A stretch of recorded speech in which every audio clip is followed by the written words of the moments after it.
View পাওয়ার জন্য আপনি কতদূর যেতে পারেন, একটা ট্রেন থেকে লাফ নাকি একটা ভুতুড়ে বিল্ডিংয়ের ভেতরে ঢোকা। এই গল্পটা কিছু ইউটিউবারদের যারা ভাইরাল হওয়ার জন্য নিজেদের জীবনটাই বাজি রেখে দিয়েছিল। আজকের movie do not enter. Movie শুরু হয় ডায়ানা নামের একটি মেয়েকে দেখিয়ে, যে সোশ্যাল মিডিয়াতে লাইভ স্ট্রিম করছিল এবং সে সেখানে তার ফ্রেন্ডসদের জানায় সে শীঘ্রই একটা চলন্ত ট্রেন থেকে লাফ দেওয়ার ভিডিও তৈরি করতে চলেছে এবং তার এই টিমে তাকে নিয়ে মোট 4 জন রয়েছে। বাকি 3 জনের নাম কোরা, রিক, ভার্নন। এরা প্রত্যেকেই প্রথমে ট্রেনের ওয়ার্কারদের ড্রেস পরে নেয়, যাতে দেখে মনে হয় তারা কোনো সাধারণ মানুষ নয়, বরং তারা ট্রেনেই কাজ করে। এরপর তারা এমন একটা ট্রেন বেছে নেয় যেটা সম্পূর্ণ ফাঁকা। ট্রেনে তাদের টিমে আরও একটি ছেলে যোগ হয় যার নাম জেডি। কিন্তু যখন তারা ট্রেনে ওঠে তখন তারা দেখে সেখানে একজন বয়স্ক মহিলা চলে এসছে। এরা প্রথমে চলন্ত ট্রেনের দরজাটা খুলে ফেলে এবং সেটা লক করে দেয় যাতে আর বন্ধ না হয়। এরপর তারা এক এক করে সেই প্ল্যাটফর্মে লাফ দেয়, যেই প্ল্যাটফর্মে তারা আগের থেকে একটা ক্যামেরা সেট করে রেখে দিয়েছিল। এরপর তারা প্ল্যাটফর্ম থেকে বেরোনোর জন্য যেই রাস্তাটা বেছে নেয় সেখানে অনেক ছবি আঁকা ছিল এবং তারা যে ধরনের কন্টেন্ট বানিয়ে থাকে তার জন্য এই সব জিনিস একদম পারফেক্ট। ভার্নন এই ছবিগুলো তার ক্যামেরায় ক্যাপচার করে নেয়, কিন্তু এদের মধ্যে জেডি নামের ছেলেটি এই ছবিগুলো সাথে নিয়ে যাওয়ার জন্য খোদাই করতে শুরু করে দেয়। তার মতে এটাই সবচেয়ে বড় সুযোগ, এগুলো সাথে করে নিয়ে যাওয়া। সে কথা বলতে বলতে কিছুটা অংশ ভেঙে ফেলে এবং তখন রিক তাকে বাধা দেয়। জেডি অবশেষে সেই ভাঙা অংশটা নিয়ে এখান থেকে চলে যায় এবং যাওয়ার আগে সে এটাই বলে যায় সে বড়লোক হতে চায়, তাদের মতো মোটেও হতে চায় না। জেডি চলে যাওয়ার কিছু মুহূর্ত বাদে তাদের সঙ্গে একটা বিপদ ঘটে। এখানে গার্ডরা চলে আসে এবং তারা পালাতে শুরু করে। পরের দিন তারা যত রকম ভিডিও তুলেছে, যত ছবি তুলেছে, সব সুন্দরভাবে এডিট করার পর সোশ্যাল মিডিয়াতে ছেড়ে দেয়। কিন্তু এই ভিডিওটা মাত্র 82 জন মানুষ দেখে। রিক তখন তাদেরকে সমুদ্রের পাশে অবস্থিত একটা নির্জন বিল্ডিংয়ের সম্বন্ধে জানায় যার নাম প্যারাগন। সে অনলাইনে রিসার্চ করে জানতে পেরেছে এই জায়গায় একসময় গ্যাংস্টাররা 30 কোটি টাকা লুকিয়ে রেখেছিল। কিন্তু সমস্যা হলো যারা সেখানে টাকার জন্য গিয়েছিল তারা কখনো আর ফিরে আসেনি।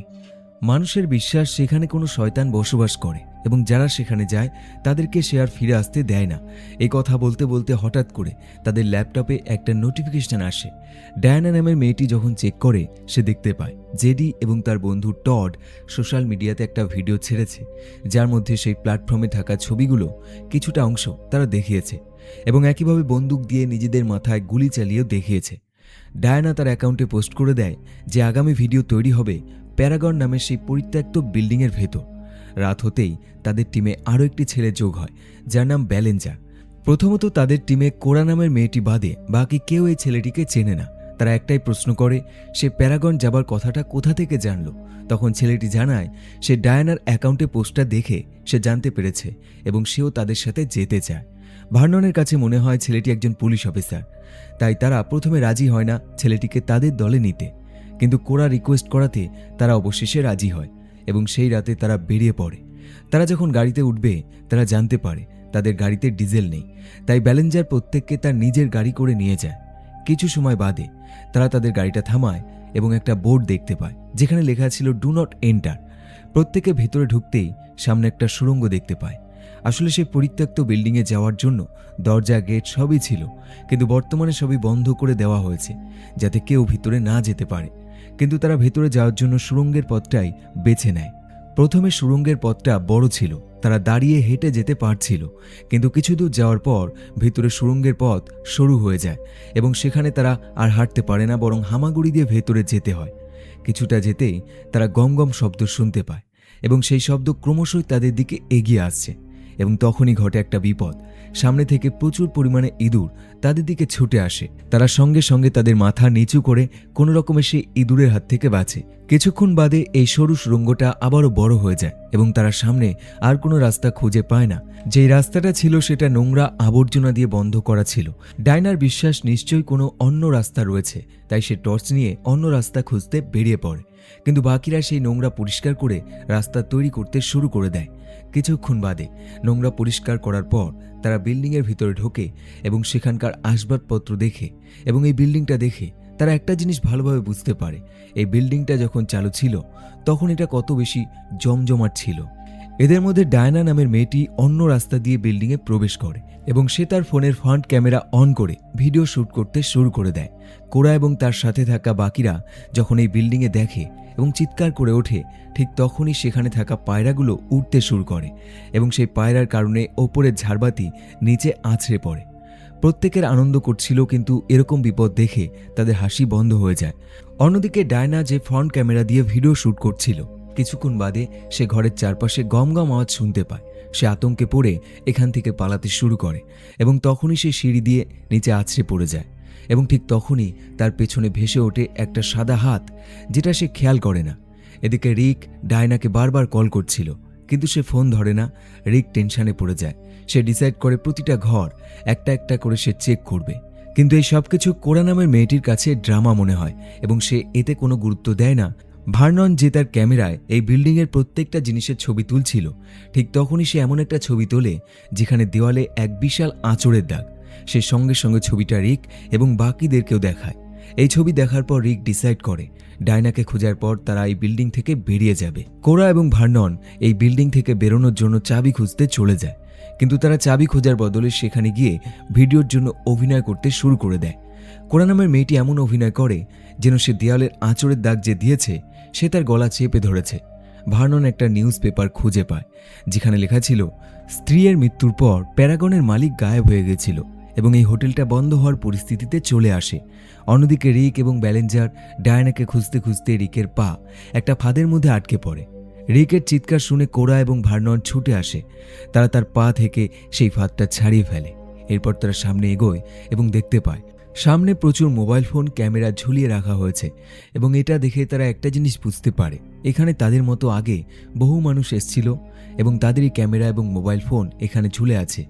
এই ক্যামেরা এবং মোবাইল ফোনের মধ্যে তারা ডায়নার মোবাইলটাও খুঁজে পায়। মোবাইল ফোনটা তারা হাতে নিলে তার মধ্যে একটা ভিডিও প্লে করে এবং সেখানে তারা ডায়নাকে দেখতে পায়। তারা ভিডিওতে এটুকু শুনতে পায় মেয়েটি কিছু একটা দেখে ভয় পেয়ে যাচ্ছে এবং এরপর ব্যাটারি লো থাকার কারণে ফোনটা সুইচ অফ হয়ে যায়। এরা প্রত্যেকে এখান থেকে বেরোনোর প্ল্যান করে ফেলে। তারা সামনে এগোলে ঠিক তখনই জেডি নামের ছেলেটি মুখে কাপড় লাগিয়ে তাদের সামনে হঠাৎই চলে আসে। ব্যালেঞ্জার ভয় পেয়ে সঙ্গে সঙ্গে তার বন্দুকটা বের করে ফেলে। ভার্নন এইসব কিছু দেখার পর সে বুঝতে পেরে যায় ব্যালেঞ্জার একজন পুলিশ অফিসার এবং তার কাছে বন্দুক রয়েছে, কিন্তু পরের মুহূর্তেই টড নামের আরও একটি ছেলে বেরিয়ে আসে এবং সে ধারালো অস্ত্র দিয়ে ব্যালেঞ্জারের হাতে আঘাত করে এবং তার হাত থেকে বন্দুকটা ফেলে দেয়। টড তার হাতে থাকা বন্দুকের ভয় দেখিয়ে তাদেরকে মাটিতে হাঁটু গেড়ে বসতে বলে এবং তারপর তাদেরকে ব্ল্যাকমেল করতে শুরু করে দেয়। রিকের এটাই মনে হয় যে ডায়নাকে টড এবং জেডি গায়েব করেছে। সে তাদেরকে ডায়নার ব্যাপারে জিজ্ঞাসা করে, কিন্তু টড মুখের ওপর জানিয়ে দেয় সে কিছুই জানে না। টড যখন কোরার দিকে বন্দুক ধরে তখন ব্যালেঞ্জার তাকে জিজ্ঞাসা করে সে কি শুধু ভয় দেখাতে পারে নাকি বন্দুকও চালাতে পারে। টডের গায়ে লেগে যায়। সে এবার বন্দুক নিয়ে ব্যালেঞ্জারের দিকে এগিয়ে আসে এবং তাকে জিজ্ঞাসা করে সে আসলে কে, সে কি কোনো পুলিশ অফিসার। ব্যালেঞ্জার তাকে বলে না, সে কোনো পুলিশ অফিসার নয় এবং সে এখানে এসছে তার স্ত্রীকে খুঁজতে।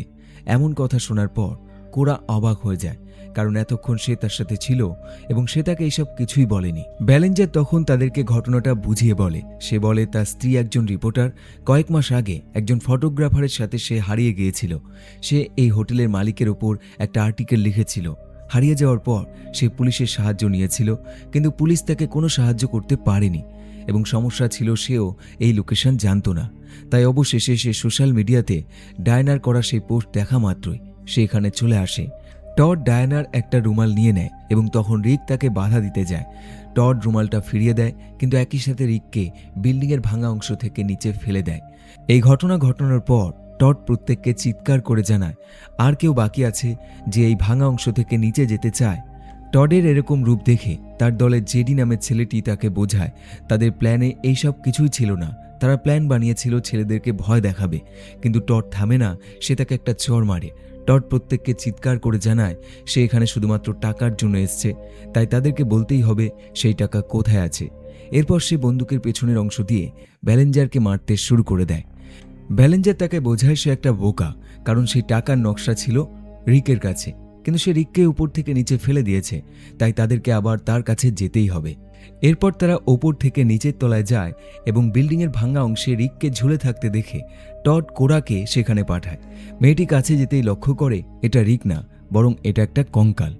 কোরা যে দড়িটার সাহায্যে ভাঙা অংশে গিয়েছিল সেই দড়িটা টড গুলি মেরে ছিঁড়ে ফেলে, তাই তার কাছে ফিরে যাওয়ার মতো আর কোনো রাস্তা নেই। টড প্রত্যেককে বন্দুকের ভয় দেখিয়ে এখান থেকে নিয়ে যায় এবং কোরা সেখানেই থেকে যায়। কিছুটা যেতেই সামনে তারা একটা রুম দেখতে পায়, যার দরজার সামনে 733 লেখা ছিল। টড বেলেঞ্জার আর ভার্ননকে সেখানে পাঠায়। তারা দুজন প্রথমে দরজা খোলে এবং তারপর জেডি ভিতরে ঢুকতেই সেখানে একটা আলমারি দেখতে পায়, যেখানে জামাকাপড় ছিল। সে সেখানটা চেক করে এবং ভিতর থেকে একটা হাত বেরিয়ে আসে। সে ভয়ে ছুটে আসে এবং তখন বেলেঞ্জার দেখতে পায় এটা হলো বেথ, যে তার স্ত্রীর সাথে এখানে এসেছিল। সে যখন তাকে জিজ্ঞাসা করে তার স্ত্রী কোথায়, তখন এই ঘরের চারপাশে গম গম শব্দ শুরু হয়ে যায়। বেথ শুধু একটা কথাই বলে যে সে আসছে এবং আমরা সবাই এখানেই মরে যাব।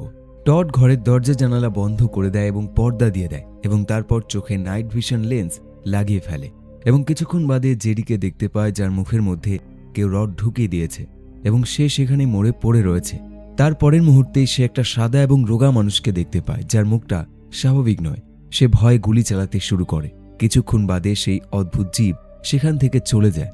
দরজায় জানালা খুললেই ঘরে আলো প্রবেশ করে এবং বেলেঞ্জার দেখে টড অন্ধকারের মধ্যে যেই গুলি ফায়ার করেছে তার মধ্যে একটা গুলি বেথের কপালে লেগেছে এবং সে মরে গেছে। অন্যদিকে ডায়নার জ্ঞান ফিরলে সে একটা বিছানার মধ্যে নিজেকে খুঁজে পায়। তারপর সে চারপাশে তাকায় এবং দেখে মোমবাতি জ্বলছে এবং মাঝখানে কিছু আঁকা রয়েছে। সে দরজায় আওয়াজ করতে শুরু করে, কিন্তু দরজা বাইরে থেকে বন্ধ করা ছিল। এরপর কোরা একটা ঘরে ঢোকে এবং সেখানকার দরজা বন্ধ হয়ে যায়। সেখানে থাকা বিছানার নিচ দিয়ে একটা হাত বেরিয়ে আসে এবং তার পা চেপে ধরে। সে প্রথমেই ভয় পেয়ে যায় এবং ভালোভাবে লক্ষ্য করলে দেখে এটা হলো রিক। রিক তাকে খুব বেশি কিছু বোঝায় না, বরং তাকে শুধু এটুকুই বলে যে সে যেন লুকিয়ে পড়ে। কোরা পাশে থাকা আলমারির মধ্যে লুকিয়ে পড়ে এবং রিক সেই বিছানার নিচে চুপচাপ শুয়ে থাকে এবং এমন অবস্থায় একটা রোগা পাওয়ালা মানুষ, যার গায়ের রং সাদা, সে আস্তে আস্তে তাদের দিকে এগিয়ে আসে। রিক লক্ষ্য করে তার পায়ের আঙুলগুলো স্বাভাবিক নয়, সেগুলো অনেকটা বড় বড়। কোরা আলমারির ভেতর দিয়ে অল্প অল্প দেখতে পাচ্ছিল এবং সেও দেখতে পায় মানুষটির মাথায় কোনো চুল নেই এবং মাথা থেকে পা অবধি পুরো সাদা গায়ের রং, এবং এরকম মানুষ সে আগে কখনো দেখেনি। সে তার আলমারির কাছে আসে, কিন্তু সে তাকে দেখবে ঠিক তখনই পিছন থেকে রিক তার উপর আঘাত করে, কিন্তু এই অদ্ভুত জীব খুব সহজেই তাকে ছুঁড়ে ফেলে দেয়। মেয়েটির সুযোগে এখান থেকে পালাতে শুরু করে। কোরা সোজা সেই রুমে চলে যায় যেখানে প্রত্যেকটা ঘরে সিসিটিভি ফুটেজ আলাদা আলাদা ডিসপ্লেতে দেখা যাচ্ছিল এবং সে লক্ষ্য করে কয়েকটা ঘরে কিছু মানুষ মরে পড়ে রয়েছে এবং একটা ঘরে সে ডায়নাকেও দেখতে পায়। সে ঘরের মধ্যে এদিক থেকে ওদিক পায়চারি করছে। একই সময় ডায়না ঘরের মধ্যে একটা বই খুঁজে পায় এবং সেই বইয়ের মধ্যে কিছু ছবিও দেখতে পায়, যেই ছবিগুলো মানুষের মতো দেখতে, কিন্তু মুখগুলো কোনো দানবের মতো। কোরা তার ঘরের মধ্যে কিছু ক্যাসেট খুঁজে পায় এবং তার মধ্যে সে একটা প্লে করে এবং ডিসপ্লেতে সে কোনো ছবি দেখতে পায় না, বরং একটা কালো ছায়া যে বলতে থাকে একটা গোপন তথ্য, যেটা জানতে পারলে মানুষ সবচেয়ে শক্তিশালী হতে পারবে। আর সেই গোপন তথ্যটা হলো মানুষের হৃৎপিণ্ড, অর্থাৎ মানুষের হৃৎপিণ্ড যেই ব্যক্তি খেতে পারবে সেই সবচেয়ে শক্তিশালী হয়ে যাবে। অন্যদিকে টড তার বন্ধুকে নিয়ে একটা ঘরে ঢুকে টাকার ব্যাগ খুঁজে পায়। তারা সেই টাকা তাদের ব্যাগে ওঠাতে যাবে, ঠিক তখনই সেখানে একটা মৃতদেহ খুঁজে পায়, যেটা অনেক পুরনো এবং সেটা কঙ্কাল হয়ে গেছে। এমন পরিস্থিতিতে টডের বন্ধু এখান থেকে পালাতে শুরু করে, কিন্তু টড তেমনটা করে না। সে টাকাগুলো তার ব্যাগে ভরতে থাকে। টডের বন্ধু পালিয়ে সিঁড়ি পর্যন্ত আসতে পারে এবং সেখানে একটা পাতলা সরু তার, যেটা আগেই বেঁধে রাখা হয়েছিল, তার মধ্যে আটকে তার গলা কেটে যায়। এরপরেই তার কাছে সেই রহস্যময় ব্যক্তি আসে এবং তার বুক থেকে হৃৎপিণ্ডটা বের করে খেয়ে ফেলে। এখন যেহেতু এই সব কিছু সিসিটিভিতে রেকর্ড হচ্ছিল, তাই কোরা ডিসপ্লেতে এগুলো দেখে ভয় পেয়ে যায়। টড যখন পিছনে ঘোরে এবং তখনই তার সামনে সেই সাদা গায়ের রঙের এবং রোগা মানুষটা চলে আসে। সে প্রথমে টডের বুক থেকে হৃৎপিণ্ড বের করে খেয়ে ফেলে। ডায়ানা বই পড়ে জানতে পারে একটা মানুষ শয়তানে তখনই পরিবর্তন হয় যখন দুটো আত্মার মিলন সেই শয়তানের জন্য করা হয়, বিশেষ করে সেই আত্মারা যারা এক হতে চায়, এবং এই এক্সপেরিমেন্টের পর নরদানব অমর হয়ে যাবে এবং সে শান্তিতে জীবন কাটাবে। ডায়নার এইসব কিছুই বিশ্বাস হয় না। ঠিক তখনই সে পাশ ঘুরে এবং দেখতে পায় সেই সাদা গায়ের রঙের মানুষটি। বেলেঞ্জার এবং ভার্নন একটা মেয়ের গলা শুনে তারা ওপর তলা থেকে দ্রুত নিচে নামতে থাকে। ঠিক তখনই তার সামনে সেই সরু তার দেখতে পায় এবং দেখতে পায় টডের সেই বন্ধুর মৃতদেহ। তারা তাদের ওয়াকি টকির সাহায্যে কোরার সাথে কথা বলে এবং সে তাদেরকে বলে সে তাদেরকে সিসিটিভিতে দেখতে পাচ্ছে। এমনকি এই পর্যন্ত নয়, সে ডায়ানাকেও খুঁজে পেয়েছে যে একটা ঘরের মধ্যে বন্দী রয়েছে। এই কথাবার্তার মধ্যে মেয়েটি লক্ষ্য করে তাদের দিকে সেই সাদা এবং রোগা মানুষটি ছুটে আসছে। সে তাদেরকে পরামর্শ দেয় তারা যেন এখনই পালায়। কোরার পরামর্শ মতো তারা পালাতে শুরু করে এবং অন্য একটা ঘরের মধ্যে লুকিয়ে পড়ে। এই ঘরের দরজায় কোনো রকম লক ছিল না, তাই তারা একটা চাকু ব্যবহার করে সেই দরজাটা আটকে ফেলে। কিন্তু তারা ভালোভাবে জানে সেই সাদা এবং রোগা মানুষটি এই দরজা খুব সহজেই খুলে ফেলবে। কোরা তাদেরকে আরও একবার সাহায্য করে। সে তাদেরকে এই ঘর থেকে বেরোনোর অন্য একটা রাস্তা দেখায়, কিন্তু এটা কোনো সাধারণ রাস্তা নয়, এটা একটা লিফট, এবং লিফট অনেক আগেই নষ্ট হয়ে গেছে। তাই এর সাহায্যে ওপরে উঠতে হলে নিজেই চেন টেনে লিফটটাকে ওপরে নিয়ে যেতে হবে, আর এটা প্রায় অসম্ভব।